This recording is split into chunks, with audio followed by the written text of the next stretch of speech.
Good evening, everyone. This is Sayukta from All About Skin Wellbeing team, and I'm sure all of you must be keeping good health. Today, we are going to discuss about our skin health with focus on urticaria or hives, which we or our near and dear ones would have encountered at some time in their lives. Urticaria is characterized by a round rash on the skin that itch a lot. It may be due to chemicals on certain food items, allergy to certain medications, insect stings, sunlight, and sometimes the cause is unknown. As per study published in Indian Journal of Dermatology, Venereology, and Leprosy, more than one-fifth of the population suffer urticaria at one time. 60% of patients are in the age group of 20 to 40 years. Incidences are higher in older age groups. Urticaria is classified as acute and chronic. But the most important part is not to ignore it, and doing self medication can actually worsen the symptoms. Consult your nearby qualified skin specialist immediately for an early relief. In today's digital world, it's a boon or blessing if we can get to hear from an expert dermatologist online about urticaria and its types, how we can prevent it, the kind of test required for its diagnosis, the right treatment and management approach for an early relief. So today we have with us renowned dermatologist Dr. Ashish Pimple, who is a dermatologist and cosmetologist in Indora, Nagpur, and has an experience of 23 years in this field. Dr. Ashish Pimple practices at Skins Clinic in Indora, Nagpur. He has completed his MBBS from Government Medical College and Hospital, Nagpur in 1995, diploma in dermatology from Topiwala National Medical College and BYL Nair Charitable Hospital in 1999, and DNB Dermatology and Venereology from DNB Board, New Delhi in 2000. He is also a member of Indian Association of Dermatologists, Venerologists, and Leprologists, IADVL, Indian Medical Association, IMA, and Vidhav Dermatologist Society. Some of the services that the doctor provides include radiosurgery, chemical peel, microdermabrasion, laser for unwanted hairs, etc., etc. A very warm welcome to you, Dr. Ashish Pimple. Thank you. Thank you for the kind introduction.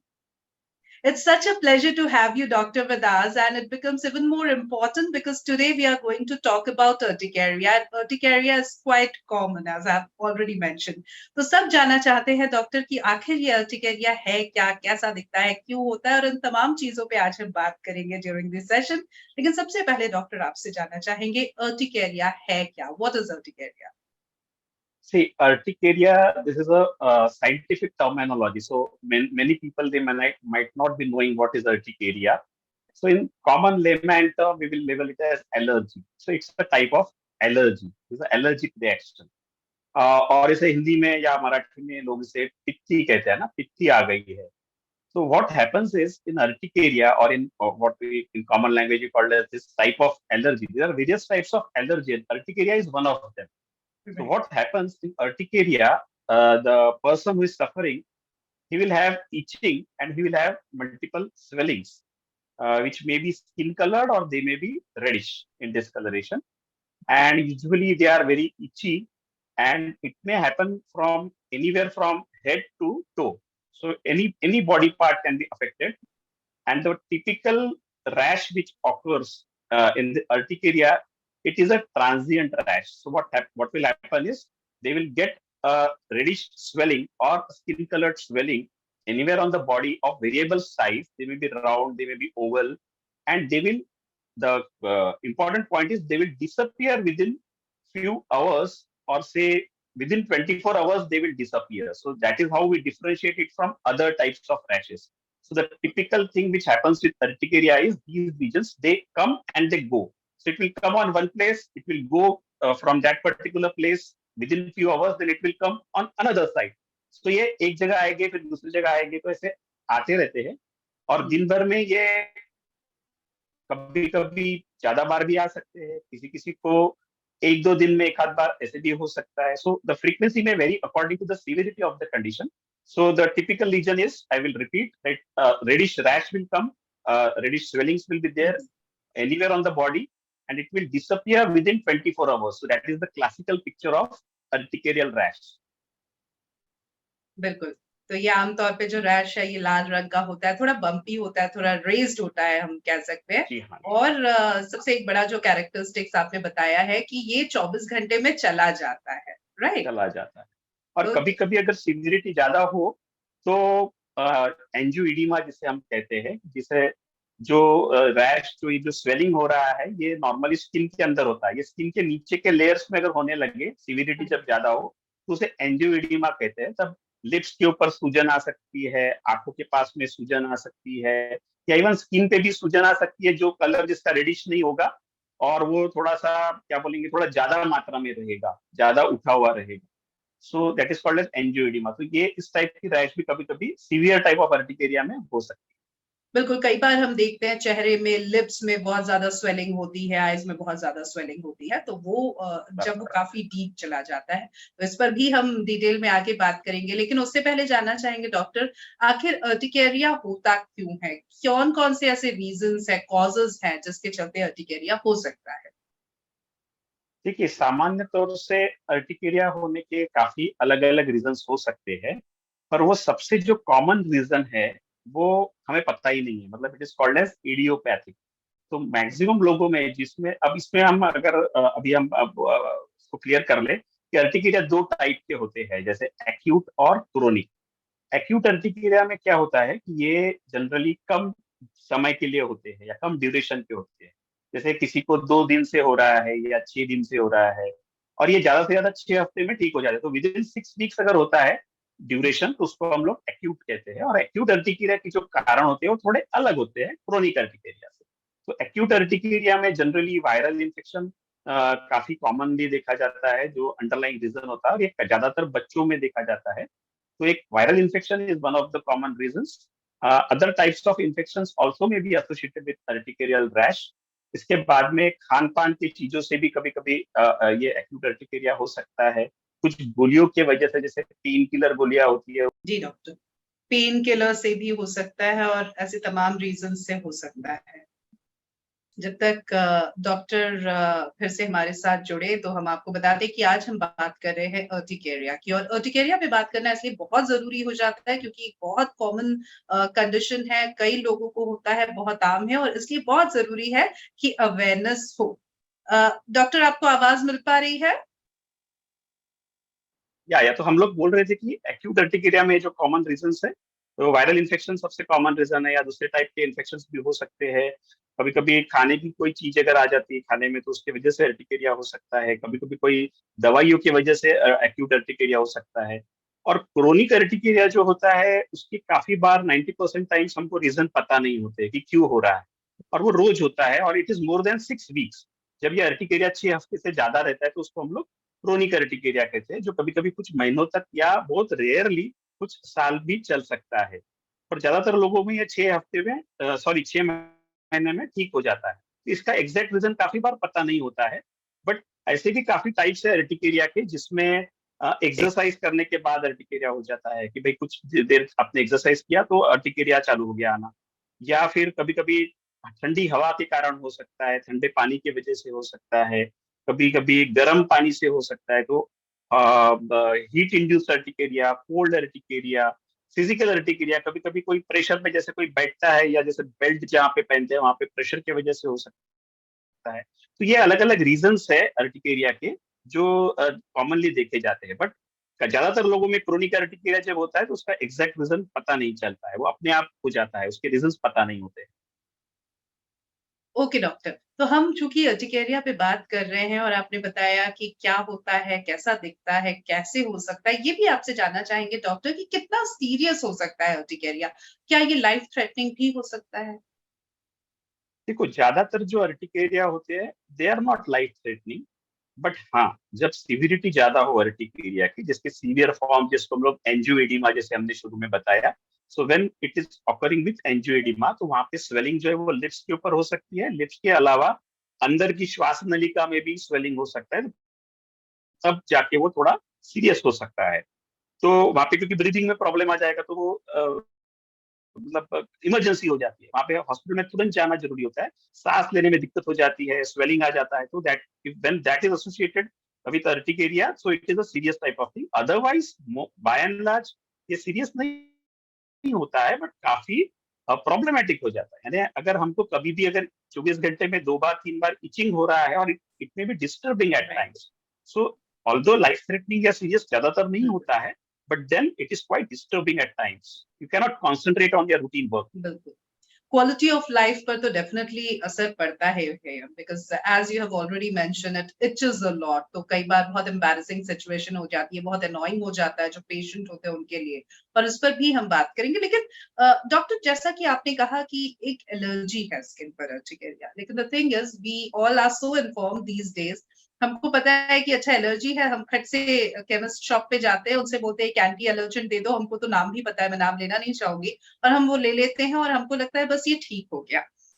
चूंकि आपने कहा कि ये एक तो quality of life को hamper करता है, दूसरे इसके ट्रीटमेंट्स अवेलेबल है, और तीसरा कि भले ही सब में ना हो, बहुत रेयर हो, लेकिन ये बहुत डेंजरस भी हो सकता है कभी कभी। तो इन सब चीजों को ध्यान में रखते हुए डॉक्टर, ये ओवर द काउंटर मेडिकेशन या कोई होम रेमेडी करना, ये सब क्या इसका कोई असर पड़ता भी है? Just a waste of time? देखिए, वेस्ट ऑफ टाइम तो नहीं बोलूंगा मैं, बट हाँ डेफिनेटली अगर हमको पहले तो डायग्नोसिस कंफर्म करना है कि ये अर्टिकेरिया ही है, कुछ और चीज नहीं है। कभी कभी कुछ कुछ अर्टिकेरिया जैसे दिखने वाली चीजें होती है जो कभी सीरियस चीजें भी हो सकती है, जैसे एक वेस्कुलाइटिस हम लोग बोलते हैं। तो इसमें क्या होता है, वो रैशेस 24 घंटे से ज्यादा रहते हैं, तो आमतौर पे ना लोगों को काफी बार डिफरेंशिएट नहीं कर सकते। तो और काफी बार अर्टिकेरिया के कुछ सीरियस रीजंस भी हो सकते हैं। तो एक बार मतलब हमने कंसल्टेशन इसलिए करना चाहिए कि एक तो हमको प्रॉपर गाइडेंस मिले, डायग्नोसिस हो, पहली बात ये अर्टिकेरिया, ये दूसरा कुछ नहीं है। दूसरी चीज है, अर्टिकेरिया के कुछ रीजंस हो सकते हैं जो हमने ढूंढने की कोशिश करनी चाहिए, और वो कौन अच्छी तरह से ढूंढेगा आपके लिए, कोई क्वालिफाइड डर्मेटोलॉजिस्ट। तो वो आपसे काफी क्वेश्चंस पूछेंगे, हिस्ट्री लेंगे, तो ये काफी डिटेल में ली जाती है। और काफी बार कुछ रीजन अगर पकड़ में आ जाए तो उस रीजन को हटा दे तो अर्टिकेरिया जा सकता है।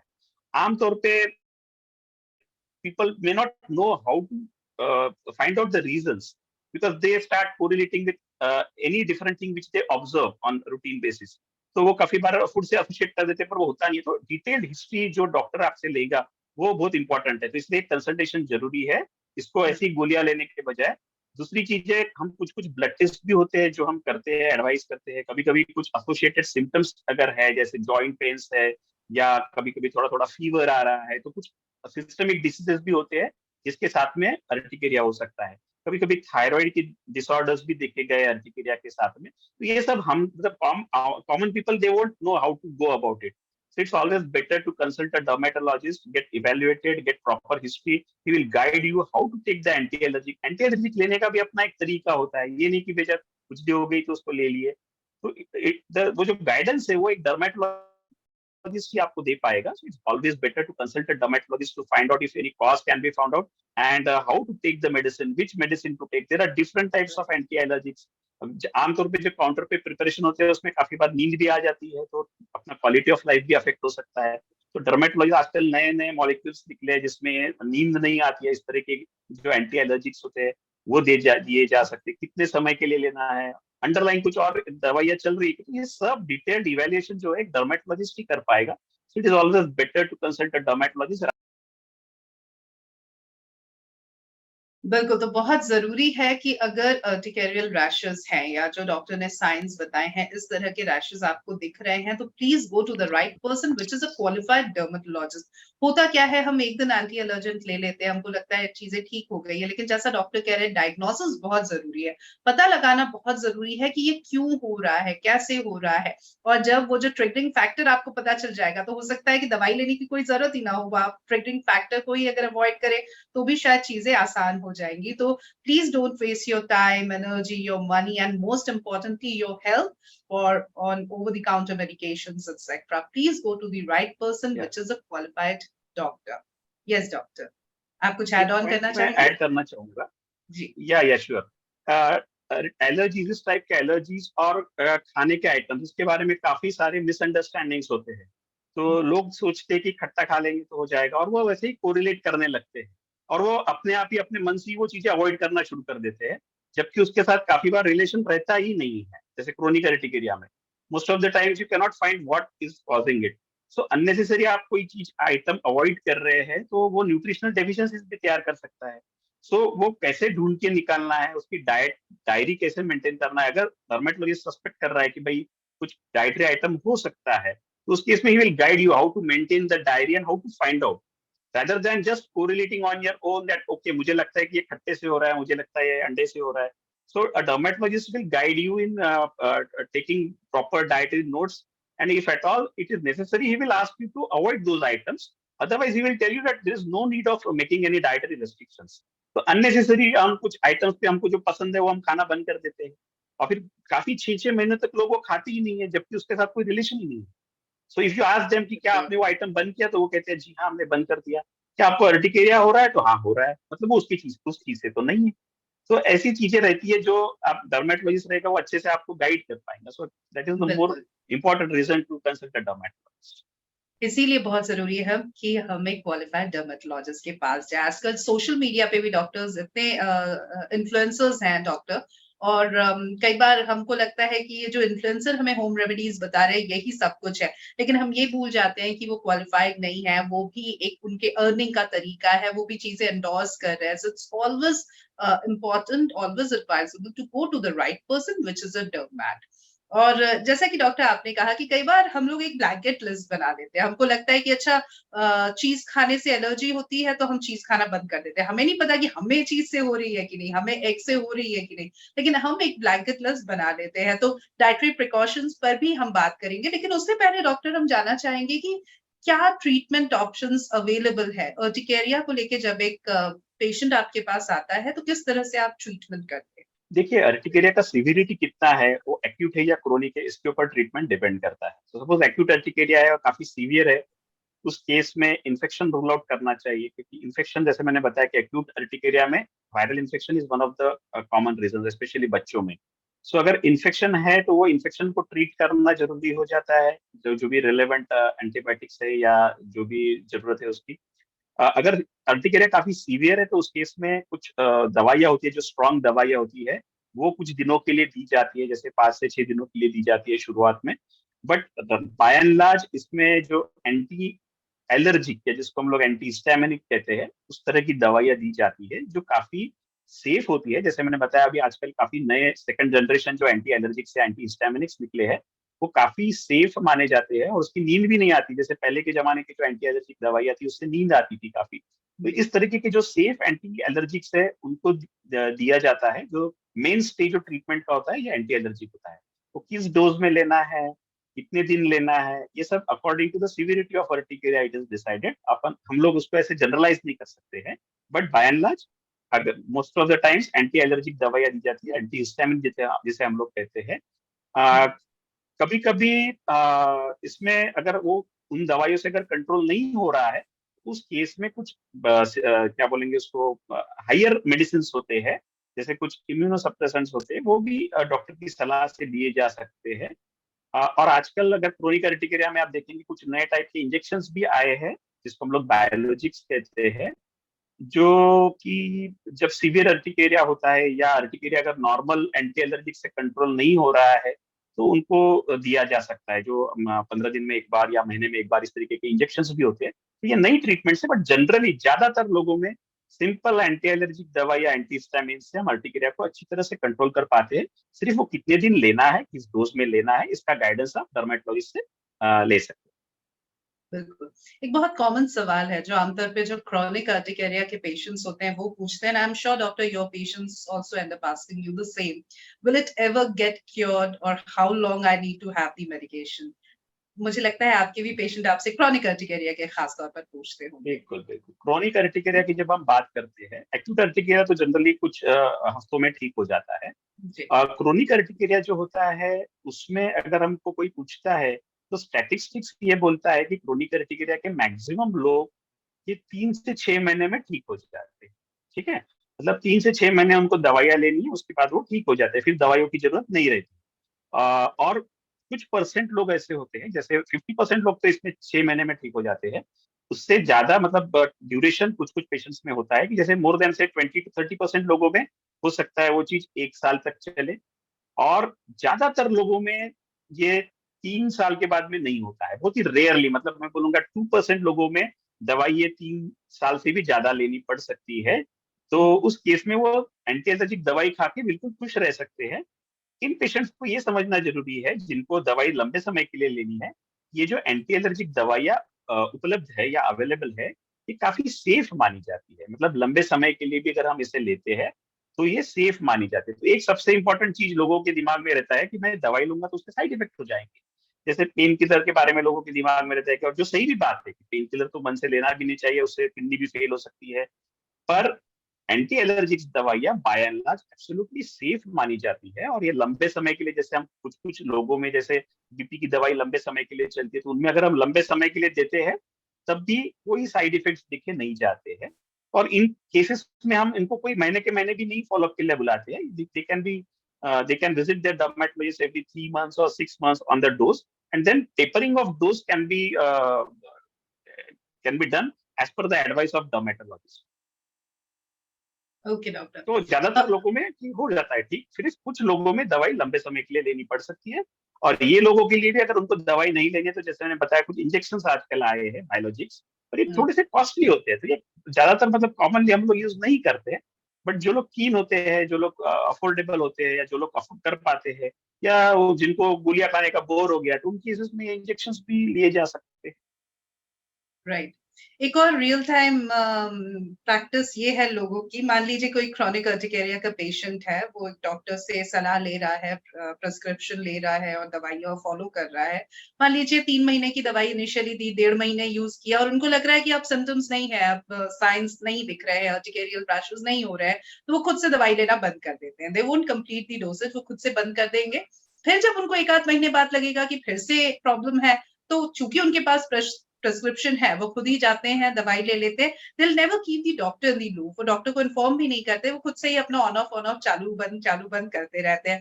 फिर बाद में डॉक्टर के पास जाके कहते हैं ये मेरा क्रॉनिक अर्टिकेरिया कब ठीक होगा। आई एम श्योर आपके पास भी पेशेंट्स ऐसा करते होंगे कई बार। तो क्या आप उन्हें कहते हैं डॉक्टर, क्या सलाह देना चाहेंगे?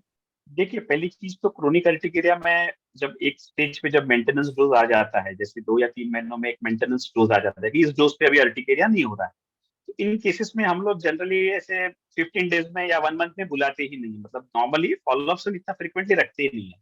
तो मैं मेरे पेशेंट्स को ये बताता हूँ कि you just visit me after 3 months. So 3 months का डोज देने के बाद में they have to take it regularly even if urticaria is not offering. ये इसलिए कि ज्यादातर ऐसा देखा गया है कि ये ड्यूरेशन में अगर हम 3 महीने के लिए एंटी एलर्जिक लेते हैं, तो उसके बाद जो टेपरिंग ऑफ डोजेस है वो इजी हो जाता है।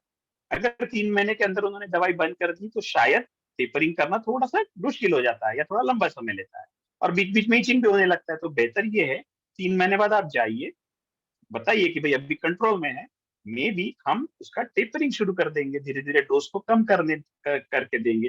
फिर आफ्टर 3 मंथ्स फिर से जाइए, तो एक स्टेज ऐसा आएगा जब दवाइयां बंद हो जाएगी और बिना इचिंग के। और ये करते समय जैसे हम भी अगर टेपरिंग करने के लिए बोल रहे हैं डर्मेटोलॉजिस्ट, और अगर सपोज अर्टिकेरिया आ जाता है, तो हम बोलते हैं आप जो पहले वाला डोज था उस पर शिफ्ट हो जाएंगे। तो ये जो गाइडेंस है, ये अगर आप रेगुलर फॉलोअप रखेंगे तो ले पाएंगे। अदरवाइज मैं ये तो नहीं कहूंगा कि एंटी एलर्जी का आप मन से खा रहे हैं तो कोई बहुत सीरियस साइड इफेक्ट हो जाएंगे, क्योंकि ये सेफ है वो। बट फिर तरीका जो है, हमको जो खुजली हो रही है बीच बीच में, हम डिस्टर्ब हो रहे हैं, वो नहीं होगा। तो राइट। प्रॉपर डोज में अगर हम दवाई लेते हैं डॉक्टर के गाइडेंस में, तो we will be itch free for maximum time.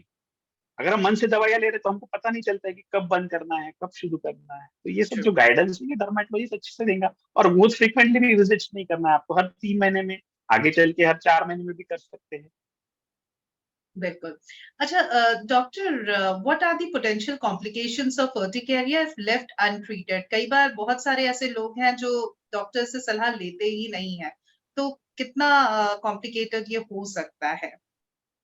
Complication वैसे देखो, जो कॉमन टाइप ऑफ अर्टिकेरिया है उसमें तो कोई कॉम्प्लिकेशन ऐसा नहीं होगा। बट हाँ, अगर वो अर्टिकेरिया के साथ में कोई अंडरलाइन कंडीशन है जो हम मिस कर रहे हैं, तो उसमें कॉम्प्लिकेशन हो सकता है। जैसे कि अर्टिकेरिया के साथ में कभी कभी थायराइड डिसऑर्डर्स भी पकड़ में आ जाते हैं, है ना। अर्टिकेरिया की कुछ कुछ डिसीज, अर्टिकेरिया में ऐसा देखा गया है कि कुछ परसेंट पेशेंट्स में जो हम टेस्ट करते हैं नॉर्मली, जो ब्लड काउंट करते हैं, या उसके साथ में थायराइड का भी टेस्ट किया जाता है, तो काफी बार ये कोरिलेशन देखा गया है, तो वो पकड़ में आ जाता है थायराइड का प्रॉब्लम। अगर ये हम नहीं उसको ये करते, तो उसका वो आगे चल के थायराइड का डिसऑर्डर बढ़ सकता है। वैसे ही कुछ कुछ अदर कंडीशंस भी होते हैं, सिस्टमिक डिसीजेस भी होते हैं, जिसका एक प्रेजेंटेशन अर्टिकेरिया हो सकता है। और अगर हमने उस समय पे जैसे डॉक्टर को नहीं बताया या वो मिस हो गया, तो उस केस में फिर वो कंडीशन आगे प्रोग्रेस हो सकती है। अदरवाइज डॉक्टर अगर उसको पकड़ लेता है कि भाई हाँ इनको बुखार आता है बीच बीच में, या कभी कभी जॉइंट पेन्स होता है, इस तरीके के सिम्टम्स से वो कुछ टेस्ट आपको बता सकते हैं जो बाकी ऑटो इम्यून कंडीशंस को भी डिटेक्ट कर सकता है। तो untreated urticaria, if it is not associated with any systemic disease, it's fine, but they should not, we should not miss on those systemic conditions, because if we miss on those systemic conditions, then complications may occur. So indirectly ये complicated हो सकता है। Right. Doctor, बिल्कुल मैं imagine कर सकती हूँ कि जो पेशेंट होते हैं अर्टिकेरिया के, वो कितने स्ट्रेस में रहते होंगे, because they are all the time itching, and बहुत अनोइंग भी हो जाता है, कई बार बहुत एम्बैरेसिंग हो जाता है। वो पब्लिक प्लेसेस पे जाना, सोशलाइज करना बंद कर देते हैं, बहुत ज्यादा स्ट्रेस में रहते हैं। तो ये जो स्ट्रेस है, क्या ये अर्टिकेरिया को फर्दर एग्रीवेट कर सकता है? Yeah, definitely. Stress is one of the important factor in urticaria as well as in other systemic conditions. Right. And stress can aggravate your blood pressure, stress can aggravate your diabetes. So stress तो ये सब चीजों में role play करता ही है, और ये देखा गया है। इनफैक्ट कुछ कुछ पेशेंट्स खुद बताते हैं कि सर मुझे वो पीरियड में स्ट्रेस था तो मेरा अर्टिकेरिया बढ़ गया। तो stress is one of the factors, और अर्टिकेरिया का stress itself it may work. So actually dermatologist के पास जाने का और एक रीजन ये है कि आपका स्ट्रेस भी कम हो जाएगा, because he will assure you that assurance that human touch will be missing if you go to the medical over the counter medicine. वो जो आपको रीएश्योरेंस मिलेगा कि भाई आपको चिंता करने की जरूरत नहीं है, सेटल हो जाएगा, तो इस हिसाब से उसकी वजह से भी स्ट्रेस कम हो जाता है ना। हम किसी आदमी से बात करते हैं तो हमारा स्ट्रेस वैसे ही कम हो जाता है, और जब खासकर हम क्वालिफाइड डॉक्टर के पास जा रहे हैं, then you should have faith in him, discuss your problems, and that will help you in relieving the stress as well. So definitely stress रहता है वहाँ पे, but that can be relieved if you consult a dermatologist भी। बिल्कुल, एक vicious cycle जैसा है। Stress जो है आपके अर्टिकेरिया को एग्रीवेट करेगा, एग्रीवेट होगा तो आपको और ज़्यादा स्ट्रेस होगा, फिर वो स्ट्रेस जो है आपके अर्टिकेरिया को एग्रीवेट करेगा, और इस विशियस साइकिल को तोड़ने का, इससे निकलने का सिर्फ एक तरीका है, please go and visit a qualified dermatologist. आपको आराम मिलेगा, जैसे कि और डॉक्टर उसमें बता रहे हैं, ट्रीटमेंट अवेलेबल है। जी डॉक्टर। इसमें मेडिटेशन और ये सब चीजों का भी बड़ा रोल है। हुँ, मतलब हुँ। In fact if they start practicing meditation, it has got indirect benefits as well, because meditation करने से स्ट्रेस भी रिलीव होता है। तो वो भी एक इम्पोर्टेंट फैक्टर है जो हमने मिस नहीं करना चाहिए, आई बिलीव। बिल्कुल। और भी आपसे सवाल हम पूछेंगे, लेकिन कुछ हमारे व्यूअर्स हैं, उनके सवाल ले लेते हैं। हमारे साथ पूर्वी मेहरा है, और पूर्वी का सवाल है कि मैं अर्टिकेरिया और जो दूसरे स्किन कंडीशंस हैं, जिनके सेम सिम्पटम्स होते हैं ऑलमोस्ट, उनमें कैसे डिफरेंशिएट कर सकती हूँ? अर्टिकेरिया का बहुत ही सिंपल चीज, जैसे हमने शुरू में भी बताया, इसका जो रैश होता है ये आता है और जाता है कुछ घंटों में, ज्यादा से ज्यादा 24 घंटे तक रहेगा। तो जहाँ पे ऐसा सूजन आ गया है, स्वेलिंग आ गया है, इचिंग हो रहा है, रेड हो गया है, और वो अगर 24 घंटे में चला जाता है, तो समझ लीजिए वो अर्टिकेरिया है। और ये स्वेलिंग्स जो होते हैं चींटी काटने के बाद, जैसे एंड बाइट्स होते हैं ना, उस टाइप की स्वेलिंग्स होते हैं। जिन लोगों को नहीं है उन लोगों को बता रहा हूँ मैं, जिसको हुआ है उसको तो मालूम है कैसे होता है। राइट। तो एंड बाइट्स जैसे होते हैं उस तरीके के स्वेलिंग्स आते हैं, और वो डिसअपियर हो जाते हैं विद इन 24 आवर्स। और ऐसी कोई भी दूसरी रैश नहीं की जो 24 आवर्स में चले जाती है। तो ये मोस्ट ऑफ द टाइम्स ये एक सवाल जो हमेशा डर्मेटोलॉजिस्ट आपसे पूछेगा, क्या ये रैश आके चले जाती है फिर आ जाती है, 24 घंटे में जाती है? अगर आपका जवाब है हाँ, तो it is urticaria. If it is persisting, then it is something else. एक अगर 24 घंटे से ऊपर रह रहा है, दिख बिल्कुल। रहा है अर्टिकेरिया जैसा, बट 24 घंटे से ऊपर रह रहा है, तो वो कोई दूसरी कंडीशन हो सकती है, जैसे वैस्कुलाइटिस, या फिर दूसरे टाइप की जैसे एलर्जीज होते हैं, जैसे घड़ी की एलर्जी है या फिर हेयर डाई की एलर्जी है। तो इसमें जो रैशेस आएगी वो 24 घंटे में नहीं जाएगी, वो दे विल परसिस्ट। जो रेडिशनेस आएगा वो परसिस्ट करेगा। या जैसे धूप की एलर्जी है या कोई भी और चीज की जब एलर्जी होती है, कॉन्टेक्ट एलर्जी होती है, तो वो परसिस्ट करती है 24 घंटे से ऊपर। तो ये एक इंपॉर्टेंट पॉइंट है जिससे हम लोग डिफ्रेंशिएट कर सकते ओके डॉक्टर। एक और हमारी व्यूअर हैं फारिया बेग, उनका सवाल है, will I need regular follow up visits for my urticaria treatment? हैं।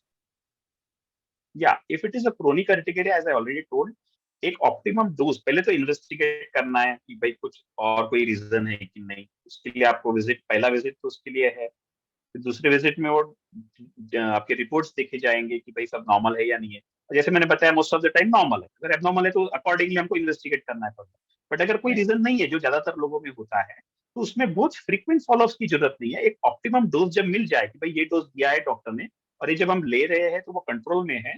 तो इनिशियली आप हर मंथ में विजिट कर सकते हैं 1 या 2 महीनों के लिए। बाद में then if the dose is optimum then after every 3 months they can visit the dermatologist. Usually यही प्रोटोकॉल होता है सभी जगह पे। तो बहुत फ्रीक्वेंट विजिट्स नहीं है, बट हाँ definitely every 3 months afterwards, after initial 2 months, every 3 months they should visit, so that they can dermatologist can help them to taper off the dose, अपने मन से डोज बंद करने की जगह पे। So not very frequent but once in 3 months I think that is fine. Right. एक और हमारी व्यूअर है रिया साथी, और उनका सवाल है कि मेरी सिस्टर को अर्टिकेरिया है जो कि अभी बहुत छोटी है। ऐसे केस में मुझे क्या करना चाहिए जब डॉक्टर अवेलेबल ना हो? तो क्या बिना प्रिस्क्रिप्शन के दवा लेना ठीक होगा? देखिए पहली चीज है कि ये पता होना चाहिए कि ये अर्टिकेरिया ही है ना। अगर जैसे उनको पता है कि ये अर्टिकेरिया, जैसे अर्टिकेरिया के पेशेंट्स को ये पता रहेगा कि ये अर्टिकेरियल रैश है ना। शुरू में शायद हमको पता नहीं होता है कि ये क्या हो रहा है, बट अगर जैसे उनकी नॉन केस ऑफ अर्टिकेरिया है तो उनको पता है कि अर्टिकेरिया में ऐसे ऐसे पित्ती आ जाती है और फिर वो चले जाती है। So if they are sure कि ये हमेशा जैसी ही रैश है, तो दे कैन टेक till the doctor is available, they can take that anti-allergic which was prescribed. तो हम बात कर रहे हैं अर्टिकेरिया की। कुछ टेक्निकल ग्लिच है जिसकी वजह से डॉक्टर से इस वक्त डॉक्टर की बात हम नहीं सुन पा रहे। जी वो डॉक्टर, एंटी एलर्जिक ले सकते हैं। बिल्कुल। तो जब तक डॉक्टर अवेलेबल नहीं है तब तक वो ये दवाई ले हाँ, सकते हैं, जो अगर एंटी वो बिल्कुल एलर्जिक है वो ले श्योर है सकते हैं, कि ये प्रोवाइडेड अर्टिकेरिया। कि वो जानते हैं कि वो अर्टिकेरिया ही है। और जो राइट। उसमें की जो सीवियर अर्टिकेरिया वाली जो दवाई होती है, स्टेरॉइड्स होते हैं, वो जनरली मन से नहीं लेना चाहिए क्योंकि उसके अपने साइड इफेक्ट्स होते हैं। तो वो बिना डॉक्टर के कंसल्टेशन के मन से नहीं लेना चाहिए। हाँ, एंटी एलर्जिक आप ले सकते हैं अगर you are sure that this is urticaria, till doctor is available so that he can adjust the dose for you. बिल्कुल। डॉक्टर ये भी आपसे जानना चाहेंगे, कई बार जो पेशेंट्स हैं अर्टिकेरियल रैशेस के, वो कंप्लेन करते हैं कि रात के वक्त during night there urticarial rashes become worse. तो ऐसा क्या कोरिलेशन है कि रात में ये और ज्यादा दिक्कत करता है? देखिए रात में जनरली जितने भी इची कंडीशंस होते हैं ना, वो रात को ज्यादा एग्रीवेट हो जाते हैं क्योंकि उस समय क्या होता है, हम जब बेड में जाते हैं तो हमारा सर्कुलेशन जो है थोड़ा बॉडी वार्म होने लगता है। जब हम बेड में जाते हैं तो सर्कुलेशन बढ़ता है, तो उस वजह से कभी कभी ये इस तरह के जो जितने भी इचिंग वाले प्रॉब्लम है वो एग्रीवेट हो जाते हैं। तो ये एक रीजन हो सकता है कि रात को अर्टिकेरिया होता है। बट अर्टिकेरिया में ऐसा कोई स्पेसिफिक टाइम नहीं रहता है जनरली। हाँ, बाकी जो इचिंग रहते हैं उसमें डेफिनेटली रात के समय में इचिंग ज्यादा महसूस होती है क्योंकि शायद हमारा कंसंट्रेशन पूरा दूसरी जगह दूसरी चीजों में नहीं रहता है, तो फोकस इधर आ जाता है। दूसरा चीज है बॉडी वार्म, जैसे मैंने बताया बॉडी वार्म होती है तो उसकी वजह से भी जो इचिंग वाले जो हिस्टामिन नाम का जो केमिकल होता है वो शायद सर्कुलेशन में बढ़ जाता है। तो वो एक रीजन हो सकता है। और कई बार ये भी कहते हैं कि जो पेशेंट है अर्टिकेरियल रैशेस के, कि वो बहुत टायर्ड, बहुत फटीग फील करते हैं। तो does urticaria makes one tired as well? I think the stress makes you the fatigability maybe because of the stress, जो stress आता है रीचिंग करने में। और अगेन अगर सीवियर टाइप ऑफ अर्टिकेरिया हो गया तो वो भी थोड़ा सा, क्योंकि कहीं ना कहीं बॉडी का जो मेटाबॉलिज्म है वो इंक्रीज हो रहा है, उस वजह से भी वो थोड़ा सा थकावट महसूस करते हैं। Otherwise there is no reason to feel tired. हाँ, अगर स्लीप जैसे नींद नहीं हुई है रात को, अगर कुछ भी हुई है तो वो भी एक टायर्ड टायर्ड फीलिंग देगा, है ना। रात को नींद ही नहीं हुई, अर्टिकेरिया हो रहा है तो डिस्टर्बेंस ऑफ स्लीप उसमें क्वालिटी अफेक्ट हो जाएगी, उसमें टायर्डनेस का फीलिंग आएगा। और जैसे मैंने बताया शुरू शुरू में कि जो नए टाइप के जो सॉरी पुराने टाइप के जो एंटी एलर्जिक्स है, अगर उस टाइप का एंटी एलर्जिक लिया गया है ओवर द काउंटर या प्रिस्क्राइब किया गया है, उससे भी कभी कभी थोड़ी सी नींद दिन में आ सकती है, तो जो वो भी टायर्ड फीलिंग उस वजह से भी लग सकता है। बिल्कुल। डॉक्टर आपसे ये भी हम जानना चाहेंगे, हमने डाइट को लेकर भी थोड़ी बात की थी और आपने कहा कि एक ब्लैंकेट लिस्ट बना के नहीं चलना चाहिए, एक डायरी आप मेंटेन कर सकते हैं, उससे आपको पता चल सकता है। तो थोड़ा हम चाहेंगे वो डायरी के बारे में भी आप बताइए कि कैसे हम एक डायरी मेंटेन Yeah. करें, स्पेशली जिनको हो रहा है, एंड क्या कोई डाइटरी प्रिकॉशन, कोई डूज एंड डोंट्स भी हैं? देखिए, अगर जैसे किसी को लग रहा है कि भाई ये डाइटरी आइटम से मुझे अर्टिकेरिया होता है, जैसे उन्होंने नोट किया है सपोज, और जनरली है ना, जो डाइट की वजह से जो अर्टिकेरिया होते हैं वो जनरली डेली नहीं होंगे, वो एपिसोडिक होंगे। यानी जब हमने वो चीज खाई है तभी वो अर्टिकेरिया होगा। तो जैसे कोई बोलता है कि मैंने अंडा खाया या मैंने ये फलाना सब्जी खाई, सबसे जो बदनाम सब्जी है वो है बैंगन। तो ज्यादातर लोग बोलते हैं बैंगन खाने के बाद हो गया। तो इसमें हमको ये क्वेश्चंस खुद को ही पूछेंगे अगर कि क्या मैंने बैंगन खाया तब एलर्जी हुई, तो जवाब है हाँ। क्या मैंने बैंगन नहीं खाया फिर भी हुई? अगर जवाब हाँ है तो शायद वो बैंगन नहीं कोई और चीज काम कर रही है। ठीक है। दूसरा चीज ये रिप्रोड्यूसिबल होना चाहिए, यानी दूसरी बार मैंने बैंगन खाया तो फिर से उसी की वजह से होना चाहिए।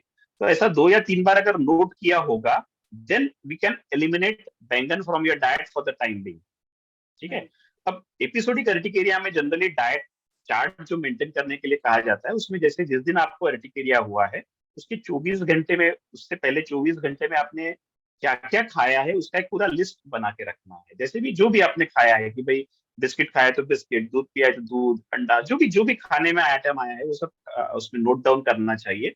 और फिर उस समय पे तो वो एंटी एलर्जिक ले लेंगे। एपिसोडिक अर्टिकेरिया में एसओएस एंटी एलर्जिक ले सकते हैं। और जब रिपीट होगा, जैसे 5 दिन बाद फिर से हो गया, तो फिर आपने नोट करके रख लिया। तो जैसे आप 3 या 4 नोटिंग्स अगर डाइट चार्ट में करते हैं, तो उसमें फिर कॉमन एलिमेंट हमको ढूंढना है कि कौन सा कॉमन एलिमेंट है इसमें। क्योंकि जब हम एक चीज खाते हैं उसके साथ में अनेक चीजें खाई जाती है, तो इस तरह से हम कॉमन एलिमेंट को निकालते हैं। ये नहीं कि बस सब पूरा भार बैंगन पे डाल दिया। तो एवरीथिंग हमको वो नोट करके रखना है, उसमें जो कॉमन एलिमेंट मिलेगा उसको राउंड करके उसको एलिमिनेट करना है। और वो एलिमिनेट करने के बाद में अगर वो वाकई में उसकी वजह से है तो अर्टिकेरिया नहीं होगा, तो उस चीज को अवॉइड करो। एक चीज आइटम अवॉइड किया जा सकता है बिल्कुल। बिना गोली के अगर रहना है तो। और अगर बहुत ही पसंदीदा आइटम है तो थोड़ा प्रिपेयर्ड रहिए, एक एंटी एलर्जी खा लीजिए, प्रोवाइडेड कि आपको बहुत सीवियर अर्टिकेरिया नहीं होता है। तो बिल्कुल। डाइटरी चार्ट इस तरीके से बनाया जाता है और उसमें फाइंड आउट किया जाता है। तो हो सकता है कि हम जिस बैंगन को कल्प्रिट मान रहे हो उसमें तो तेल भी जाता है, उसमें मसाले भी जाते हैं, बहुत दूसरी चीजें जी भी हाँ, जाती जी हैं। हाँ, जैसा बिल्कुल। आपने इनिशियली कहा भी कि किसी भी चीज से anything under the sun can cause urticaria. तो बहुत सारी ऐसी या लिस्ट जो अगर है नेवर एंडिंग अगर है। ब्लैंकेट ब्लैंकेट इंस्ट्रक्शंस अगर देनी है ना कि कौन से आइटम क्रोनिक अर्टिकेरिया के पेशेंट्स को, जैसे ये तो हमने एपिसोडिक अर्टिकेरिया की बात किया कि बीच राइट। बीच में अर्टिकेरिया हो रहा है तो डाइटरी आप चार्ट मेंटेन कीजिए, उसमें कॉमन एलिमेंट को हटा दीजिए। बट अगर डेली हो रहा है अर्टिकेरिया, तो एक जनरली ब्लैंकेट जो डाइटरी रेस्ट्रिक्शन जो मैं बताता हूँ, मे बी ये मेरा पर्सनल जी। एक्सपीरियंस होगा और कुछ कुछ स्टडीज भी ऐसा बताते हैं कि जो पैक्ड फूड्स होते हैं, है ना, जैसे हम लोगों के आमतौर पे खाने में ये सब आते हैं, जैसे सॉस है या सॉफ्ट ड्रिंक है या आइसक्रीम है, जो पैक्ड फूड्स है उसमें क्या होता है, प्रिजर्वेटिव्स होते हैं, केमिकल्स होते राइट। हैं, फ्रेग्रेंसेस होते हैं। तो ये चीजों की वजह से ये लोग ये चीजें भी कभी कभी अर्टिकेरिया कॉज कर सकती है, और ये काफी बार रेगुलर बेसिस में खाने में आते हैं। जैसे आप रोज खा रहे हैं तो उसके साथ में सॉस ले रहे हैं, तो ये अगर पैक्ड फूड्स वैसे भी अनहेल्दी है तो उन चीजों को राइट। आप अवॉइड करना ज्यादा बेटर समझा जाता है। बाकी बिल्कुल। ऐसे बहुत ज्यादा रेस्ट्रिक्शंस क्रोनिक अर्टिकेरिया में करने की जरूरत नहीं होती है। बिल्कुल। तो प्रिजर्वेटिव्स या जहाँ कलर्स बहुत यूज हो रहे हैं ये हम अवॉइड कर सकते हैं। And doctor, before we sum up the whole session, any take home message for our viewers, कुछ कहना चाहेंगे आप? Yeah, sum up urticaria, I think it is not a serious condition at all, even if it is chronic, because it is happening for say more than 3 months of duration और लंबे समय से अगर चल रहा है, तो ये मत सोच लीजिए कि ये कोई सीरियस चीज है। ठीक है। दूसरी चीज है कि वो सीरियस नहीं है, वाकई में सीरियस से रेयर केसेस में कभी कभी कुछ एसोसिएटेड रह सकता है।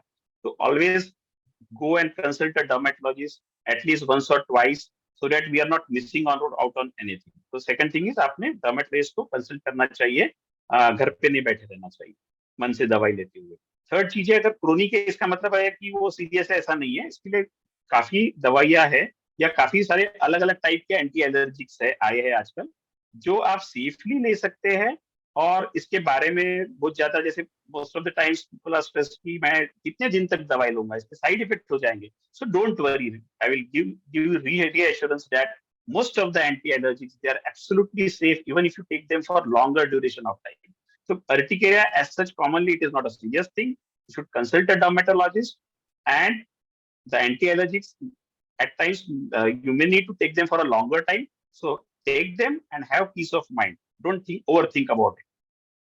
Okay. Thank you very much doctor Ashish Pimple. बहुत अच्छी बातचीत आपसे हुई और काफी इन्फॉर्मेटिव हमारा ये सेशन रहा। तो thank you so very much. At least अब हमारे व्यूअर्स ये समझ पाएंगे कि अर्टिकेरिया क्या है, क्यों हो सकता है, और अगर हुआ है तो क्या करना है, और कितना जरूरी है कि हम सेल्फ मेडिकेशन और दूसरी तमाम चीजों से बचें और एक क्वालिफाइड डर्मेटोलॉजिस्ट के पास जाए। Thank you so very much sir. Thank you. Thank you so much. It was great talking to you for your thank interesting you. It's a questions. Pleasure sir. Congratulations. Thank you. And Thank you. viewers, thank you for your active participation in today's session. And to get latest updates on how to keep your skin healthy, do like and follow our FB page all about skin well-being. We are also available on YouTube, Twitter, and Instagram. Thank you. Have a good day ahead.